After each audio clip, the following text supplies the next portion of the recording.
네, 2시 구간에 진입하면서 다시 한번 고민되는 상황으로 넘어가고 있습니다. 오후장 들어서 양시장이 탄력을 잃어버리는 모습까지 나왔었는데요. 결국에는 수급입니다. 외국인과 기관의 수급 향방이 지수를 아래쪽으로 끌어당기기도 했는데요. 현재 구간 다시 한번 상승 전환에 시도하고 있는 모습 나타나고 있습니다. 먼저 코스피 지수 현재가부터 체크해 보겠습니다. 네, 현재 코스피 지수 같은 경우에는요, 보합권 정도를 움직이고 있는데 약보합권입니다. 2600선 바로 위쪽 2601포인트를 터치하고 있습니다. 넘어가서 분봉 차트 확인해 보시죠. 네, 오늘장 보시면요, 상승 출발했지만 결국에는 다시 한번 이렇게 하락 쪽으로 향해 가는 과정 속이었습니다. 11시 구간 한 차례 탄력을 잃어버린 모습이 나왔고 이후로는 약보합권에서 지속되는 시세를 기록했습니다. 다만 현재 구간에서는 다시 한번 낙폭을 축소하면서 2600선은 지지하는 모습이 확인되고 있습니다. 다음으로 수급 살펴보겠습니다. 네, 오늘 수급에서는 확실히 양 매도세가 나타나는 흐름이었고요. 현재는 외국인이 조금 770억 원 정도의 하락세를 매도세를 기록하고 있고 기관 쪽에서도 현재 400억 원 정도의 매도 물량 나타나고 있습니다. 그러면 현재는 개인만이 지탱해주는 900억 원 정도의 물량이 유입되고 있습니다. 넘어가서 업종별 등락입니다. 네, 전반적으로 봤을 때는 지수가 약간 탄력이 밀리다 보니까 하락했던 업종들이 많아지기도 했었는데요. 그 가운데서는 통신업종이 현재 가장 가파른 하락세를 기록하고 있습니다. 실적이 좋았던 KT 역시나 이렇게 매도 물량이 좀 나타나는 모습이 보여지고 있고요. SKT나 LG U+ 같은 경우에는 KT와 다르게 실적이 그렇게 좋지는 못했죠. 이런 부분들이 반영되면서 오늘 세 통신사가 모두 주가 하락세를 기록하고 있습니다. 네, 다음으로는 운수창고 섹터가 1% 정도 내림세를 기록하고 있는데 이쪽으로는 해운주들의 영향이 가장 크게 작용을 하고 있습니다. 그 외 현재 구간에서는 의약품과 비금속 광물 그리고 건설 섹터가 하락하고 있습니다. 네, 반면에 상승하는 섹터들도 확인해 보시죠. 오늘 움직임이 괜찮은 쪽은 바로 섬유의복 섹터입니다. 현재도 2.7%대 오름세를 기록하고 있는 모습이 확인이 되고 있는데요. F&F를 포함해서 의류 종목들 일제히 괜찮은 모습으로 확인되고 있고요. 음식료품 섹터도 현재 1% 정도의 상승 탄력 기록하고 있습니다. 곡물가 상승 다시 한번 키워드로 떠오르게 되면서 잠시 후 특징주에서 조금 더 확인해 보시겠습니다. 그 외에는 현재 은행과 유통 그리고 종이 목재 섹터가 빨간불이 들어오고 있습니다. 넘어가서 시총 상위 종목들입니다. 네, 오늘 전반적으로 분위기를 좀 확인해 보시면요. 혼조세 정도의 분위기가 확인되고 있습니다. 일단 반도체 쪽부터 체크를 해보시면 삼성전자 같은 경우에는 빨간불과 파란불 그 사이 보합권 정도를 지나가고 있습니다. 현재 시세는 66,500원 정도를 터치하는 모습이 나타나고 있고요. 시장과 함께 탄력이 조금 둔화됐습니다. 일단 어제까지는 외국인의 팔자 기조가 7거래일 연속 이어졌는데 8거래일째로 향하고 있을지 이 부분 좀 살펴보셔야 될 것 같고요.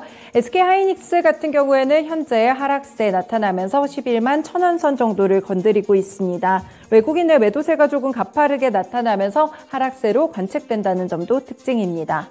그리고 오늘은 보시면요. 간밤 미증시에서 전기차 관련 종목들의 저가 매수세가 유입되면서 반등세가 확실히 눈에 띄었는데요. 일단 LG 에너지솔루션, 삼성 SDI 같은 경우 강보합권 정도에서 자리를 잡는 모습이 현재 관측되고 있습니다. LG화학까지도 살펴보시면 51만 1,000원 선 정도 그리고 보합권 정도의 시세를 나타내고 있습니다. 네, 넘어가서 이 자동차 관련 종목들도 좀 보시면요. 4월에 국내 자동차 수출이 다시 한번 증가세를 기록했다는 소식입니다. 현대차나 기아 같은 경우에 현재 기아는 1%대 하락세고요. 현대차 역시나 1% 정도 내림세를 기록하고 있는데요. 하락장 속에서 자동차 관련 종목들이 그나마 선방해주는 모습을 기록했었는데 오늘장은 하락 쪽에 조금 더 무게를 두고 있는 상황입니다. 그리고 금융주들 같은 경우에 3거래일째 상승 흐름을 이어가려는 모습까지 현재 나타나고 있는데요. 신한지주는 현재 약보합권 정도의 모습이고 KB금융이 58,000원 구간을 좀 터치하게 되면서 다시 한번 상승 구간을 보여주고 있습니다. 넘어가서 특징 종목들 체크해 보겠습니다. 네, 중국 상하이가 봉쇄 50일 만에 점진적인 개방에 나섭니다. 쇼핑몰이나 슈퍼마켓, 레스토랑, 미용실까지 운영을 점진적으로 재개하겠다고 밝혔는데요. 이와 관련해서 의료 관련 종목들에 다시 한번 빨간불이 강하게 들어오고 있습니다. 개별적인 호재들도 무시할 수 없겠는데요. 일단 영원무역 조금 살펴보시면요. 현재 5.7%가량 급등하면서 47,800원 구간입니다. 1분기 영업이익이 1,459억 원 수준으로 지난해보다 97% 이상 증가했다는 소식이 이렇게 주가를 끌어올리는 모습 나타나고 있고요. FNF 같은 경우에도 개별적인 호재가 또 있겠습니다. 물론 중국 여파가 상당히 큰 종목이다 보니까 상하이 봉쇄, 점진적인 봉쇄 해제 이 부분에 키워드를 두고 있는 부분도 있는데요. 그리고 여기에 6월 코스피 200 정기 변경에서 편입이 유력한 종목으로 꼽히고 있습니다. FNF도 현재 4% 이상의 상승 구간으로 13만 2천 원 정도를 터치하고 있습니다. 네, 그 외 종목들도 쭉 살펴보시면요. 한세실업이라든지 여러 가지 의료 관련 종목들, 브랜드 관련 종목들도 있지만 일단은 OEM 관련 종목들의 상승세가 상당히 눈에 띄고 있고요. 영원무역의 호실적을 내다 보니까 이에 관련된 여파까지도 함께 흡수하고 있습니다. 네, 다음으로 코스닥 지수 살펴보겠습니다. 네, 현재 코스닥 지수 같은 경우에는 음봉 전환하긴 했는데 0.7% 상승 구간입니다. 859포인트 터치하고 있습니다. 분봉 차트 확인해 보시면요. 차트상으로도 확실히 상승 탄력 둔화된 모습 나타나고 있고요. 오전장에 강했다가 현재 구간에서는 탄력이 줄어든 모습까지 확인되고 있습니다. 다음으로 수급입니다. 네, 수급에서는 일단 개인의 매수세는 똑같이 코스피와 함께 나타나고 있고요. 외국인과 기관의 양 매도세가 나타나고는 있는데 매도 물량이 크지는 않습니다. 외국인 같은 경우에는 기관보다는 물량이 조금 크게 매도 물량을 내놓고 있습니다. 다음으로 시총 상위 종목들입니다. 네, 이쪽으로 전반적으로 보시면 그래도 현재는 상승하고 있는 종목들이 더 많습니다. 2차전지 소재 쪽부터 하나하나 살펴보시면요. 에코프로비엠은 현재 1% 이상의 상승 구간으로 45만 6천 원 정도를 지나가고 있습니다. 그리고 LNF 같은 경우에도 1분기 확정 실적이 나왔는데요. 영업이익이 흑자 전환했습니다. 이런 부분들을 반영하면서 LNF도 현재 4% 이상의 급등 구간을 소화하고 있습니다. 네, 양극재 매출 비중이 일단 확대됐다는 소식까지도 참고해보시면 좋을 것 같고요. 그리고 지난주 금요일에 폭등했던 종목이죠. HLB 그룹주들. 현재는 탄력이 좀 둔화되면서 음봉 전환한 구간까지도 나타나는 모습입니다. 현재 HLB 같은 경우에는 그래도 6% 이상의 상승 구간 가져가고 있고요. 45,100원 선을 기록하고 있습니다. 간암치료제 성공 기대감 때문인데 이와 반면에서 또 제약바이오 섹터라고 모두 좋은 것들은 아니고요. 셀트리온 헬스케어라든지 셀트리온 제약은 현재 약보합권 시세를 기록하고 있습니다.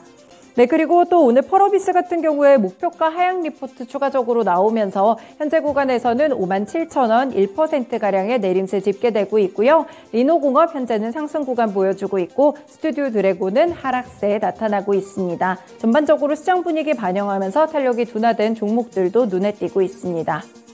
다음으로 특징 종목들입니다. 네, 인도에서 식량 안보를 이유로 밀 수출을 전격 중단했습니다. 정부가 허가한 물량만을 수출할 수 있게 되는데요. 세계 밀 수출량의 25%를 차지하고 있는 러시아와 우크라이나의 전쟁으로 이미 밀 가격이 많이 오른 상황입니다. 그런데 인도까지 이렇게 수출 중단을 선언하게 되면서 인도가 밀 수출의 2위 국가이기 때문에 타격이 있을 것으로 보입니다. 결국에는 밥상 물가의 상승을 일으키는 에그플레이션 우려가 커지고 있는 상황인데요. 네, 관련 종목으로 일단 한탑 같은 종목 그리고 사조 동아원 현재는 거래 제한폭까지 오름세 기록하고 있습니다. 점차 11시 구간부터 탄력을 조금씩 붙이고 있는 모습도 관측되고 있고요. 아래쪽으로 보시면 신송홀딩스라든지 고려산업, 미래생명자원, 대한제분 최근에 이렇게 에그플레이션 관련 종목으로 많이 체크해 보셨을 그런 종목들일 것 같아요. 대체적으로 두 자릿수대 시세를 기록하고 있습니다. 곡물주들뿐만 아니라 축산물이라든지 수산물 관련 종목들까지 함께 오르고 있는 모습인데요. 결국에는 필수 식재료 가격이 급등하는 이런 쪽으로 무게가 기울고 있고요. 곡물 가격 상승이 앞으로 육류 가격을 더 밀어 올릴 수도 있다 이런 분석도 나오고 있습니다. 여기에 전쟁 여파로 명태 조업에도 빨간불이 들어온 상황이라 오늘 수산 관련 종목들까지 함께 움직이고 있는데요. 현재는 한성기업이 8% 정도의 오름세 기록하면서 8,530원 구간 아래쪽으로 동원수산까지 해산물 관련 종목으로 체크되고 있습니다. 네, 마니커나 마니커 FNG, 하림 같은 종목들은 축산 관련 종목들로 체크해 보시면 될 것 같고요. 마찬가지로 상승하는 시세를 기록하고 있습니다. 지금까지 2시 구간 전해드렸습니다.